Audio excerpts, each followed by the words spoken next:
जय श्री कृष्णा, राधे राधे।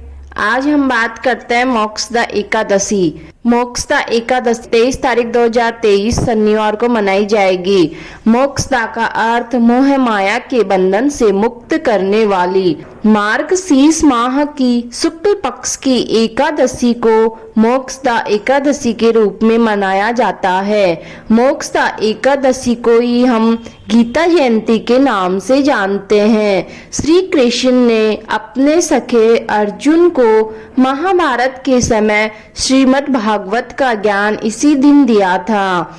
इस दिन गीता का सार पढ़ने का विशेष महत्व बताया। मोक्षदा एकादशी व्रत कथा। पुराणों के अनुसार गोकुल नामक राज्य में वैख्यानस राजा राज्य करता था। उसके राज्य में चारों वेदों के व्याख्याता विद्वान निवास करते थे तथा वह राजा बड़ा ही धर्मनिष्ठ व सदाचारी था। वह अपने प्रजा का पुत्रवत पालन करता था। एक बार रात्रि में राजा ने एक स्वप्न देखा कि उसके पिता नरक में है। उसे बड़ा ही आश्चर्य हुआ। वह विद्वान ब्राह्मणों के पास जाकर अपना स्वप्न बताया। तब ब्राह्मणों ने कहा, हे राजन, यहाँ पास में ही भूत वर्तमान व भविष्य के ज्ञाता ऋषि पर्वत का आश्रम है। वह आपकी समस्या का समाधान जरूर करेंगे। ऐसे सुनकर राजा ऋषि पर्वत के आश्रम गए।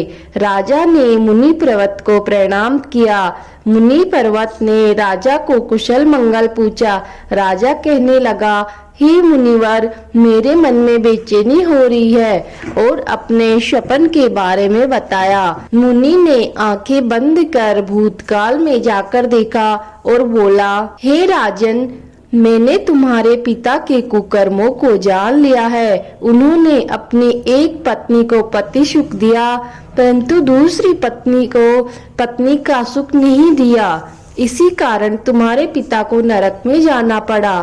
तब राजा ने कहा, हे पर्वत मुनि, मुझे कोई उपाय बताओ जिससे मेरे पिता को नरक से मुक्ति मिल सके। तब पर्वत मुनि बोले कि हे राजन, तुम मार्गशीर्ष माह की शुक्ल पक्ष की एकादशी का व्रत करके तुम्हारे पिता को अर्पण करो, जिसके प्रभाव से तुम्हारे पिता को अवश्य मुक्ति मिलेगी और मोक्ष की प्राप्ति होगी।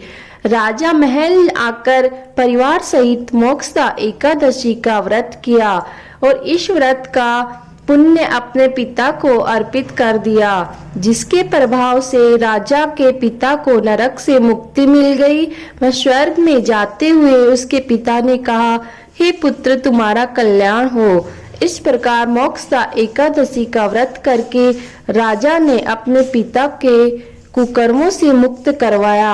कहा जाता है कि मोक्षदा एकादशी के दिन मिथ्या भाषण, चुगली तथा अन्य दुष्कर्मों का त्याग कर सद्गुण अपनाने से मोक्ष की प्राप्ति होती है। बहनों, यदि आपको मेरा वीडियो पसंद आया हो तो लाइक करना, चैनल को सब्सक्राइब करना। जय श्री कृष्णा, राधे राधे।